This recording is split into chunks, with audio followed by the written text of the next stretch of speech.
नमस्कार मित्रों। इस पूरी दुनिया में 3.5% ऐसा पानी है जो एकदम शुद्ध पानी है और उसमें से 1.2% पानी जो है वो हम इंसानों के लिए पीने के लिए इस्तेमाल किया जाता है। और ये पानी जो है वो ज्यादातर नदियों या तो झरनों से आता है। और इस पूरी दुनिया के 1.2% पानी में से 4% पानी जो है वो भारत के पास है। पर फिर भी आज के समय में भारत के कई सारे ऐसे स्टेट है जहां पर पानी के लिए हमें लड़ाइयां देखने को मिलती हैं। जैसे कि आप इन कुछ भारत के स्टेट्स को देख लीजिए। आंध्र प्रदेश में 69% बिलो एवरेज पानी है, तमिलनाडु में 30% तक पानी बचा है, कर्नाटका में 24% तक और तेलंगाना में तो 12% बिलो एवरेज तक पानी बचा हुआ है। और ये सभी तो भारत के साउथर्न भारतीयन स्टेट है। वहीं भी आज के समय में भारत की राजधानी दिल्ली में भी ये घोषणा कर दी गई है कि दिल्ली के कई सारे इलाकों में पानी जो है वो नहीं आएगा। और दिल्ली के वो इलाके हैं ग्रेट कैलाश, राजपाट नगर, पंचशील पार्क, हौस खास, चितरंजन पार्क और उसके आसपास की जगहों में हमें आने वाले कुछ समय तक पानी की कटौती जो है वो देखने को मिलेगी। पर आखिर कैसे दोस्तों, भारत जैसे देश में जहाँ पर इतना शुद्ध पानी देने वाली नदियां हैं वहां पर पानी की कमी जो है वो कैसे हो सकती है? आइए हम सभी लोग साथ में मिलकर जानते हैं और समझते हैं इस चीज को। दोस्तों, भारत में पानी की कमी के 3 बड़े और मुख्य कारण हैं जिनको हम एक एक करके समझेंगे। जिनमें से सबसे पहला है तीव्र शहरीकरण यानी कि रैपिड अर्बनाइजेशन और इंडस्ट्रियलाइजेशन। ये दोनों ही वो कारण है दोस्तों सबसे पहले जिसकी वजह से भारत में पानी की कमी जो है वो हो रही है बहुत ही तेजी से।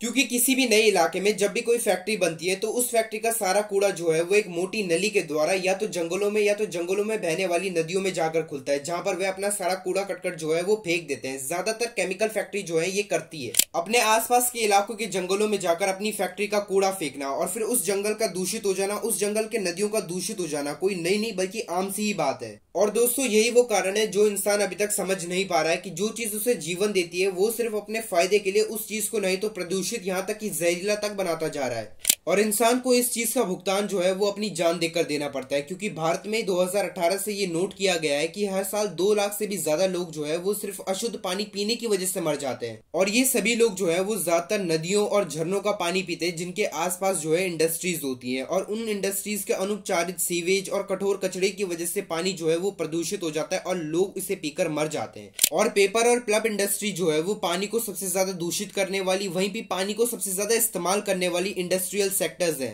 पानी को प्रदूषित करने के साथ ही ये दोनों इंडस्ट्री जो है वो बहुत ही बड़े पैमाने पे सॉलिड और गैसियस वेस्ट जो है वो अपने अंदर से निकालती है। और ये दोनों की दोनों इंडस्ट्री जो है वो इतना सारा प्रदूषण निकालती है कि ये दोनों अकेले ही पूरे पर्यावरण को दूषित कर देते हैं। और अब दोस्तों हम जरा अपने उस दूसरे कारण पे आते हैं जिसकी वजह से भारत में पानी की जो है वो कमी हो रही है। और वो दूसरा कारण है क्लाइमेट चेंज। दोस्तों पिछले 20 सालों से न ही तो भारत बल्कि पूरी दुनिया का तापमान जो है वो धीरे धीरे बढ़ता ही जा रहा है। यहाँ तक कि अनियमित वर्षा के कारण जो क्लाइमेट की स्थिति है वो और भी ज्यादा बुरी हो चुकी है। क्योंकि बढ़ते हुए तापमान से हमें ये देखने को मिल रहा है कि किसी जगह में हद से भी ज्यादा गर्मी होने के कारण वहां पर बहुत ज्यादा सूखा पड़ रहा है और उस जगह की नदियां जो है वो भी सूख जा रही है। या तो कहीं पर इतनी ज्यादा बारिश हो रही है कि वहां पर बाढ़ आ जा रही है और वहां पर का हर एक सामान जो है वो बर्बाद हो जा रहा है। और ये दोनों चीजें जिस भी स्टेट में हो रही है वहां पर हम ये देख पा रहे हैं कि उस जगह का एग्रीकल्चर, उस जगह का एग्रीकल्चरल हेल्थ और उस जगह के इंसानों पर बहुत ही बड़ा प्रभाव जो है वो पड़ता जा रहा है। दोस्तों ये सब सुनने के बाद तो अभी तक आपके दिमाग में एक प्रश्न आ ही गया होगा कि ये सब होने का कारण क्या है, हमारे देश में आखिर क्लाइमेट चेंज जो है वो इतनी ज्यादा तेजी से हो कैसे रहा है। तो दोस्तों इसके पीछे का कारण है रैपिड अर्बनाइजेशन यानी कि तीव्र शहरीकरण। जहां पर भी हम अपने नए घर, नई फैक्ट्रियां बनाते हैं वहां पर के आसपास के पेड़ जो है उस एरिया के बहुत ही बड़े पैमाने पे काट डालते हैं, जो कि बिल्कुल भी अच्छा नहीं है। क्योंकि किसी भी देश का 33% एरिया जो है वो फॉरेस्ट एरिया होना चाहिए। वहीं पे भारत में आज के समय में फॉरेस्ट एरिया जो है वो 21.71% ही बचा हुआ है। यहाँ तक कि जापान जैसा देश जो कि भारत से 8 गुना ज्यादा छोटा है और वहां पर 12 करोड़ की आबादी रहती है, फिर भी जापान का जो फॉरेस्ट एरिया है वो 68.5% तक है, जो कि भारत से तो कई गुना ज्यादा है। दोस्तों क्लाइमेट चेंज की एक बहुत बड़ी वजह जो है वो एयर कंडीशनर्स भी है। क्योंकि हम ये बात बहुत अच्छी तरह से जानते हैं कि अगर वो एक तरफ से ठंडी हवा भी देते हैं तो फिर वो दूसरी तरफ से कितनी गर्म हवा भी छोड़ते हैं, जिसकी वजह से कितनी ज्यादा ग्लोबल वार्मिंग जो है वो होती है। ग्लोबल वार्मिंग की वजह से, बढ़ते हुए तापमान की वजह से और पेड़ों को काटने की वजह से दोस्तों सिर्फ हम पर ही नहीं बल्कि जंगलों में रहने वाले जानवरों पर भी बहुत ही बड़ा असर पड़ता है।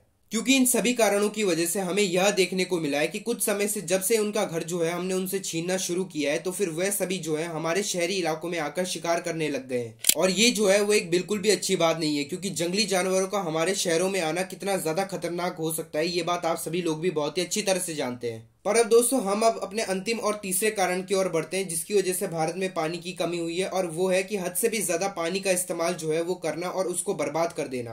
दोस्तों एक स्टडी से हमें ये पता चला है कि भारत के शहर के एक घर से ही हर दिन तकरीबन 135 लीटर वाटर जो है वो एक दिन में ही इस्तेमाल किया जाता है, और इस 135 लीटर पानी में से तो 45 लीटर पानी जो है वो यूं ही बर्बाद कर दिया जाता है ज्यादातर। जैसे कि कहा जाता है कि इस 45 लीटर में से 50% पानी जो है वो नहाते समय ज्यादा से ज्यादा इस्तेमाल किया जाता है, और फ्लश करते समय भी हद से भी ज्यादा पानी का इस्तेमाल जो है वो किया जाता है, जहां पर ये पानी बर्बाद होता है। और बाकी पानी का काम जो है वो ज्यादातर घरेलू कामों में इस्तेमाल किया जाता है, जो कि आम सी बात है, जैसे कि कपड़े धोने में या तो बर्तन धोने में। दोस्तों हम आपको यह भी बताना चाहते हैं कि आज के समय में भारत में 50 से भी ज्यादा ऐसे शहर हैं जहां पर पानी इतना ज्यादा कम हो चुका है कि उन शहरों को तकरीबन हाई रिस्क पर कर दिया गया है। और दोस्तों उनमें से कुछ प्रचलित शहर है दिल्ली, जयपुर, बेंगलुरु, चेन्नई, शिमला, जहां पर पानी जो है वो हद से भी ज्यादा कम हो चुका है। और इतने नहीं, भारत में आज के समय में 16 करोड़ से भी ज्यादा ऐसे लोग हैं जिनको ढंग का पानी जो है वो पीने तक को नहीं मिलता है। और दोस्तों इस वीडियो की मदद से हम आपको यह बताना चाहते थे कि भारत में पानी की जो है वो कितनी ज्यादा कमी हो चुकी है, और अब से आप भी जो है वो पानी को जितना हो सके उतना ज्यादा बचा पाएं। क्योंकि दोस्तों हम वही इंसान है जो यह कहकर चल पड़ते हैं कि जल हमारा जीवन है, आंदोलन करने के लिए बैठ जाते हैं, पर एक बार भी ये बिल्कुल भी नहीं सोचते हैं कि जल जो है वो कहाँ पर से आ रहा है और वह हमारी किस तरह से सहायता करता है। यह सब कुछ जानते हुए भी कि जल हमारे जीवन के लिए कितना ज्यादा जरूरी है, पर फिर भी हम एक बार भी नहीं सोचते हैं उसी नदियों से जहां पर से हमारे लिए पानी आता है उसको प्रदूषित करते समय। हम एक बार भी नहीं सोचते जंगलों को काटते समय, उसको प्रदूषित करते समय। और दोस्तों इस वीडियो के माध्यम से हम आपको सिर्फ यही बताना चाहते थे कि जल को बचाना और जल को बर्बाद करना, ये दोनों ही चीजें जो है वह हमारे ही हाथ में है। और भारतीय वासी होने के नाते हमारा ये काम है और कर्तव्य भी है कि हम किस तरह से अपने देश के जल को जो है वो ज्यादा से ज्यादा बचा पाएं और उसका सदुपयोग कर पाएं। पर दोस्तों हमें ये पूरी उम्मीद है कि आप भी आज के समय में पानी जो है वो जरूर बचाते होंगे। तो अब आप हमें कमेंट सेक्शन में यह लिखकर बताएं कि आप एक दिन में कितना पानी जो है वह बचाते हैं।